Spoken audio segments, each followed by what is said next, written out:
Ishte i Barcelet kohën e Enverit. Në këtë moment, ajo që është më kryesore është duhet menduar si do i mbajmë njerëzit e rinj në Shqipëri.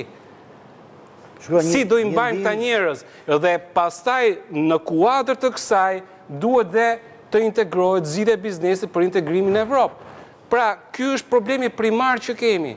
Njerëzit që po na ikin. Pra, si do i gjejmë këtë zgjidhje të koordinuar me biznesin. Dhe biznesi është Shikoni çik, biznesi ka pasur kohën e vet për të është faj biznesit pra. Ka pasur kohën e vet për fundë.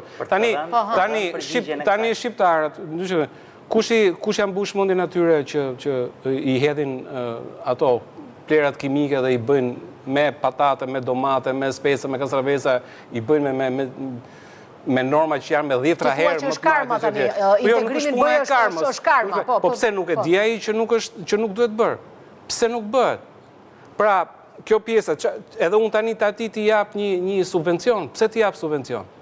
Do të thënë, këtu nuk bëhet një diskutim i madh mbi problematikat që kemi një herë dhe flasim për standarde kur problemet tona janë ndërtuar. E parashikon pasqyrën pas 3 vjetësh çfarë do ndodhi që s'do kemi më asnjëri që të prodhojë në Shqipëri? Fare më fare. Po s'do kemi as shqiptar. Okej, mirë, shumë mirë. Hajde ikim që tani atë, bëj valizën gati, ikim që tani. Për t'i dhënë përgjigje kësaj, se nuk ma lat ta mbaroja atë që nisa në fillim. Po të thoja që eksakt pra, dhe ishte përgjigja e kësaj. Takova një mikun tim sipërmarrës me biznes të madh dhe po diskutonim eksaktësisht për këtë temë.